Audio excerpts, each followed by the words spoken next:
اس programme کے اخراجات جو اسمر منسٹریز کے دوست اور پارٹنرز ادا کرتے ہیں۔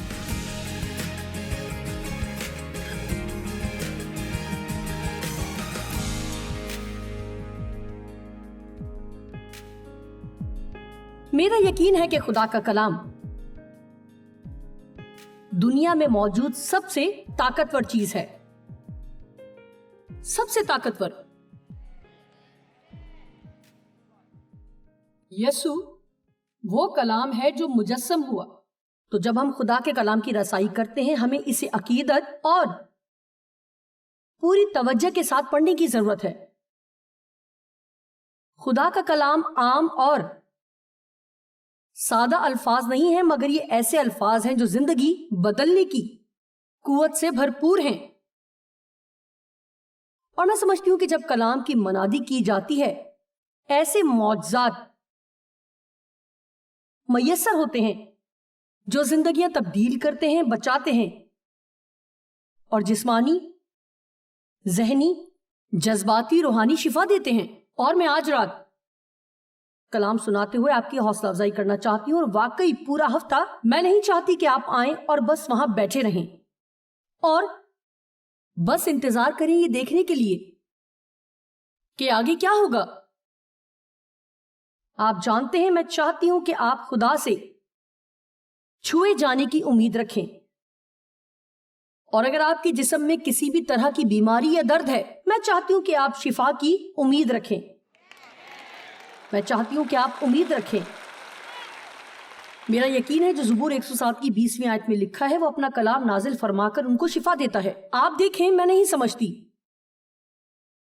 ہاں ہم بیماروں پر ہاتھ رکھ سکتے ہیں، ہم ایمان کی دعا کرتے ہیں اور بیمار شفا پا جاتے ہیں، مگر دراصل میں یہ یقین رکھتی ہوں کہ جیسے ہی کلام سنایا جاتا ہے لوگ جسمانی شفا حاصل کرتے ہیں، اور ایسا خدا کی قدرت سے ہوتا ہے۔ اور میرا اس بات پر ایمان ہے کہ جب کلام سنایا جا رہا ہوگا لوگ ہر طرح کی جذباتی شفا، بری عادتوں اور بندھنوں سے نجات پائیں گے، ٹوٹے دل بحال ہوں گے، بیماری اور مرض سے شفا پائیں گے، درد آپ کے جسم کو چھوڑ دے گا۔ ہم ایک عظیم، طاقتور اور معجزات کرنے والے خدا کی خدمت کرتے ہیں، اور خدا قوت اور آگ کا خدا ہے، بے جان، سرد اور مردہ نہیں۔ وہ ہمیں ایک بے جان اور مردہ مذہب نہیں دیتا۔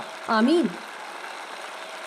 میں نے عبادت کے دوران سوچا، آپ جانتے ہیں کیونکہ ہم سوچے جانے والے ہر فرقے کے لوگوں کو لے کر آتے ہیں، اور کچھ لوگ جنہوں نے ابھی تک اپنا ذہن نہیں بنایا کہ انہوں نے کس فرقے میں جانا ہے، اور کچھ لوگ جو کسی بھی فرقے میں نہیں جانا چاہتے، اور یہ اسی طرح جاری رہتا ہے۔ میں جانتی ہوں کہ جب آپ ایسی کانفرنس میں آتے ہیں اور آپ لوگوں کے اس بڑے بہاؤ میں موجود ہوتے ہیں جو خدا کی پرستش کر رہے ہوں جیسے ہم آج رات تھے، شاید آپ نے کبھی ایسا کچھ نہیں دیکھا ہوگا، اور آپ ایسے ہوں گے کہ یہ کیا چل رہا ہے، یہ کیا ہو رہا ہے۔ آپ جانتے ہیں، بالکل سچ سچ بتائیے، آپ روحانی طور پر جانتے تھے کہ یہ درست اور اچھا ہے۔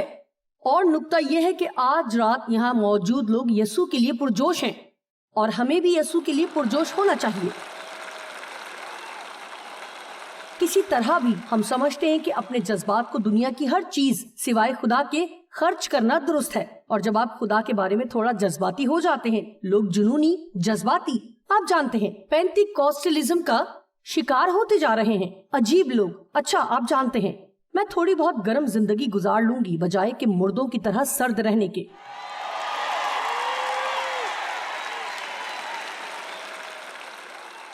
اور میں بس آپ کو پورے ہفتے امید رکھنے کے لیے چیلنج کرنا چاہتی ہوں، امید کرتے ہوئے آئیں، صرف آ کر ایک مردہ مچھلی کی طرح گر نہ جائیں اور وہاں بیٹھ کر انتظار نہ کرتے رہیں کہ اب کیا ہوگا۔ میں ایمان سے بھری ہوئی ہوں اور میں دعا کر کے تیار ہوں، مطالعہ کر کے تیار ہوں۔ اب میں چاہتی ہوں کہ آپ بھی ایمان سے بھر جائیں، اور میں یسوع کے نام میں آپ کے لیے دعا کرتی ہوں۔ آپ کو جو کچھ بھی اپنی روح کے لیے، اپنے جسم اور اپنے ذہن کے لیے ضرورت ہے، آج رات یہاں ایک معجزات کرنے والی قوت موجود ہے جو آپ کو وہ سب لا کر دے گی، یسوع کے نام میں، آمین۔ اچھا ٹھیک ہے، اب سوچ ہمیشہ عمل کرنے سے پہلے آتی ہے۔ میں ہمیشہ کہتی ہوں کہ جہاں ذہن جاتا ہے انسان اس کے پیچھے چل دیتا ہے، اور میرے خیال سے یہ بالکل سچ ہے۔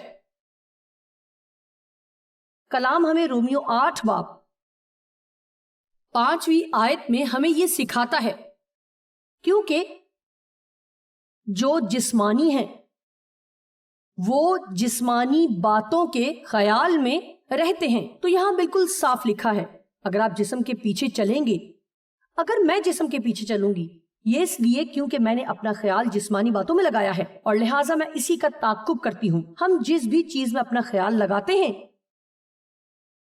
ہم اسی کے پیچھے جائیں گے۔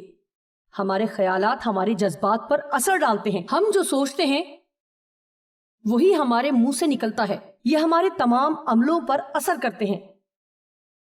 پھر یہ کہتا ہے کیونکہ جو جسمانی ہیں وہ جسمانی باتوں کے خیال میں رہتے ہیں، لیکن جو روحانی ہیں وہ روحانی باتوں کے خیال میں رہتے ہیں۔ مجھے بس یہ کہنے دیجئے، آپ جسمانی خیال کے ساتھ روحانی زندگی کبھی نہیں گزار سکتے، یہ کام نہیں کرے گا۔ تو ہمیں جان بوجھ کر ایسی باتیں سوچنی ہوں گی جن سے ہمارا فائدہ ہو۔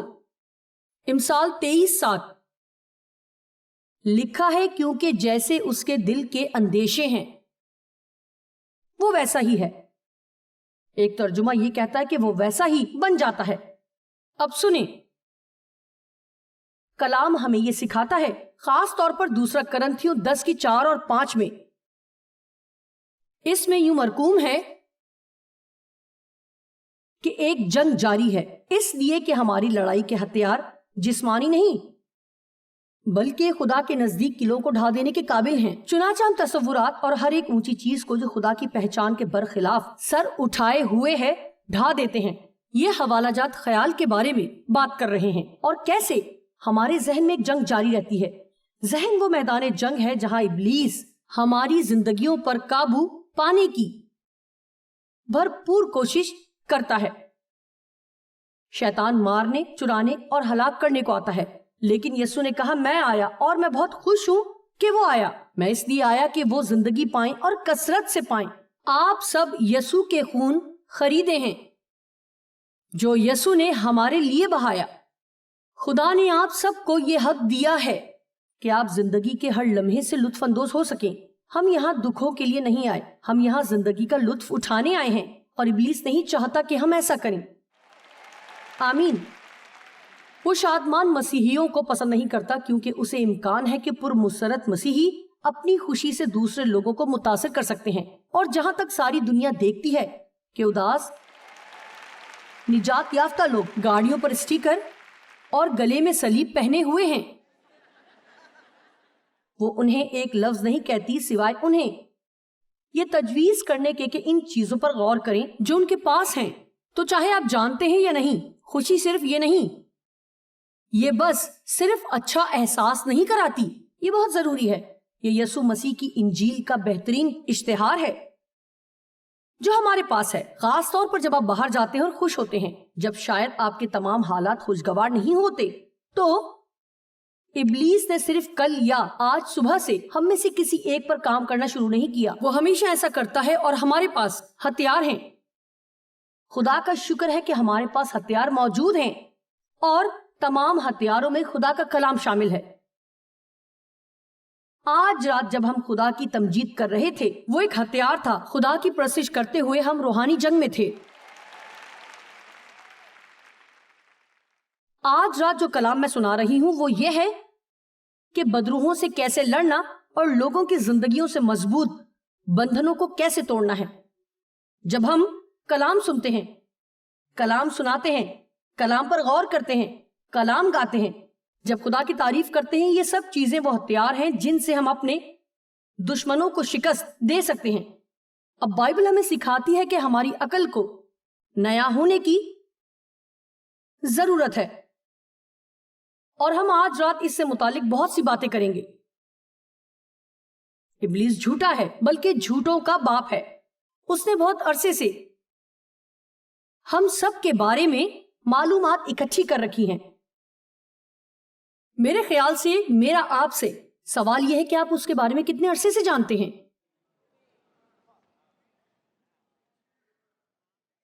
ہم کتنا جلدی دشمن کے حملے کی پہچان کر سکتے ہیں؟ ہم کتنا عرصہ ابلیس کی بکواس